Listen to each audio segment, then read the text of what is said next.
Hey guys, Nick Espinoza, your chief security fanatic here, and today we are talking about the Ring doorbell. They are back in my gun sights for the moment because the police, law enforcement, can keep your Ring doorbell footage forever and they can share it with anyone and they don't need a warrant to get it. Now, here's what's going on. If you are not familiar, obviously Ring doorbell makes home surveillance, but they have partnerships, quote unquote, with over 600 law enforcement agencies across the United States, and they are basically allowing police to access your footage, and the terms and conditions are quite terrifying. Now, this came to the attention of Senator Ed Markey. He's a Democrat from Massachusetts, and in December, he actually demanded basically clearer answers from Amazon, who owns Ring Doorbell, about the company's policies, and they last week responded.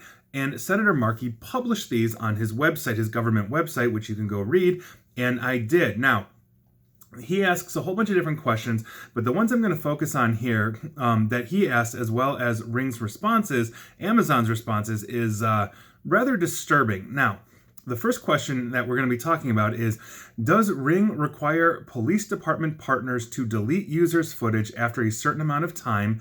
If not, why? The response is, Ring does not require law enforcement to delete materials shared through a video request after a certain period of time. Law enforcement departments may be subject to local record-keeping laws that require them to retain investigative materials for a defined period of time. Law enforcement may also need to retain the videos for a longer period of time to complete ongoing investigations or while a case is pending. There you go. The next question that we're going to be talking about is, and I quote, does Ring require police department partners to institute security safeguards to ensure that Ring footage to which they have access is not breached or otherwise accessed by unauthorized entities?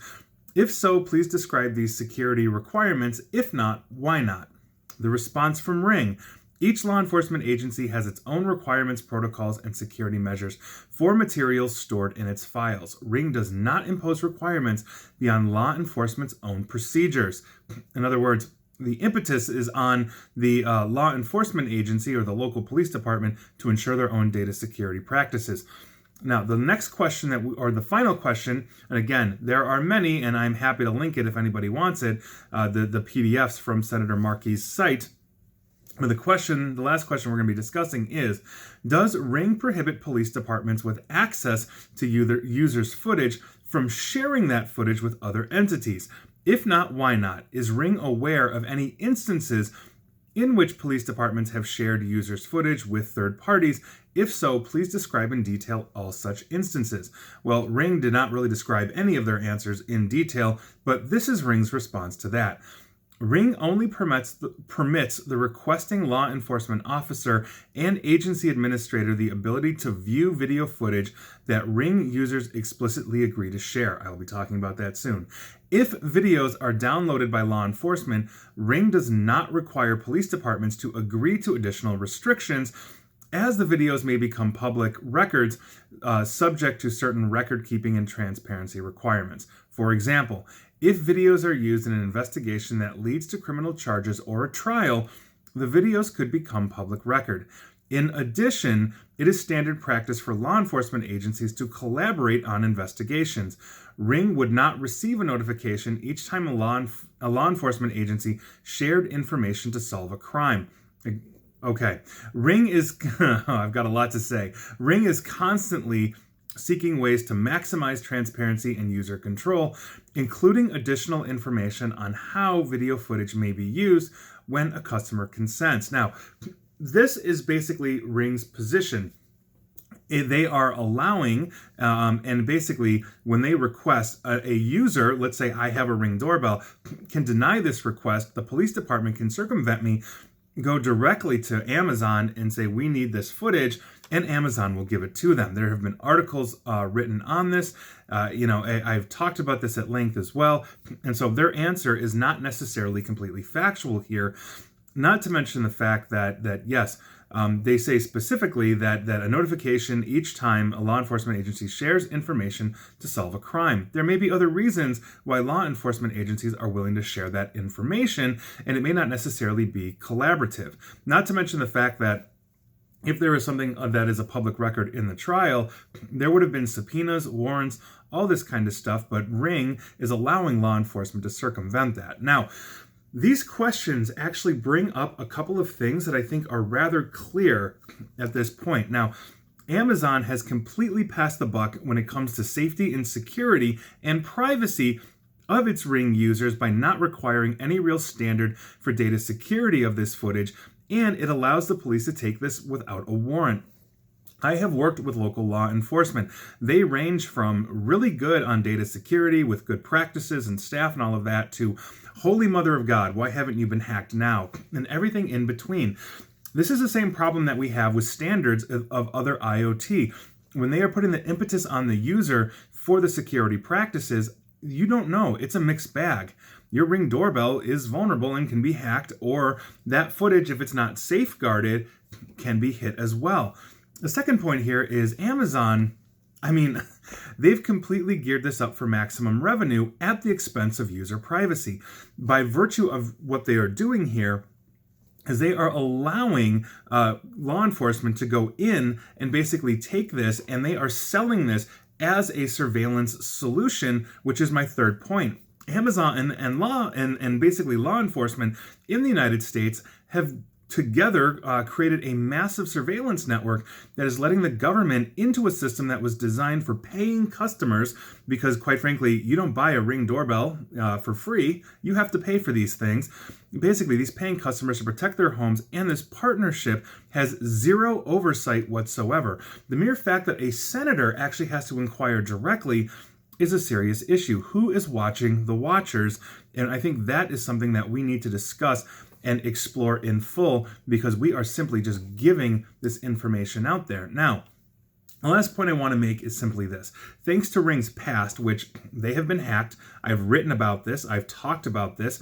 The pen test partners in the UK were the first to majorly do it. There was a recent vulnerability in the last couple of weeks as well. They've had major vulnerabilities.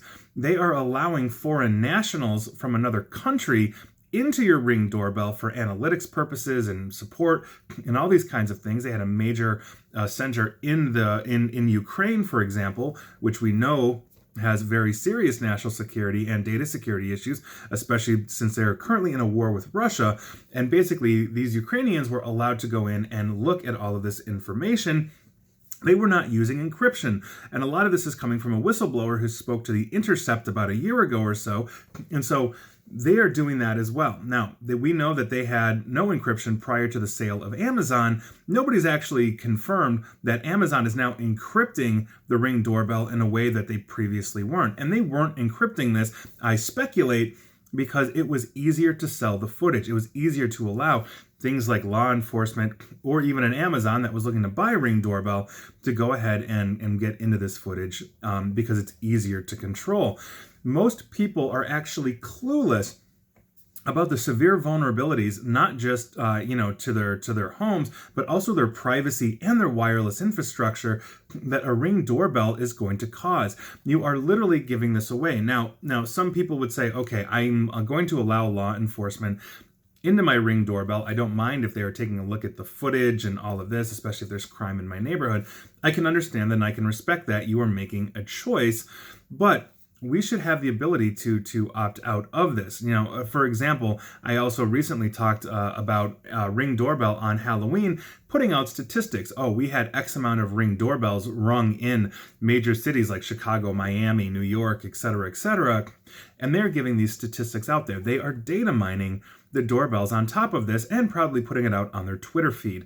These are the kinds of things that we really need to discuss, and we really need to have focus here, because as we balance privacy with the ability and willingness to work with law enforcement, and I really do deeply respect law enforcement. I work with law enforcement many different times. We have to make sure, though, that it's a balance between rights. I recently did a video on the Fifth Amendment and its ability to basically the Supreme Court of Pennsylvania saying that the police cannot force you to give them the passcode. You can't be self-incriminating. But here we are, if the police are able to get footage that could potentially self-incriminate you, and you don't have to give them their consent, or they don't have to get a warrant, Amazon is simply giving it to them. Think about how that is a shelter for the minority, the vast minority of us that are guilty, but it also basically erodes the rights of those that are not, which is the general public. And so think about this.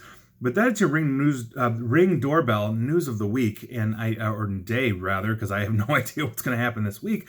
But I think it's a very serious issue that we really need to discuss. And this video is longer than my normal ones. But quite frankly, this is a very serious issue we need to talk about, because as people adopt this, and as Amazon at breakneck speed sells this to law enforcement, with facial recognition that has been proven continuously by MIT, ACLU, and others to basically allow for false positive identification, we have a serious privacy on our situation on our hands. And quite frankly, I don't think enough of us are talking about this. So that is your news of the day. And I'd love to hear your thoughts on this, and I'll leave it at that. And please like, share, follow me here on Facebook and Twitter at NickAESP. And please feel free to subscribe to me at YouTube as well. And as always, stay safe and stay online. Thanks, guys.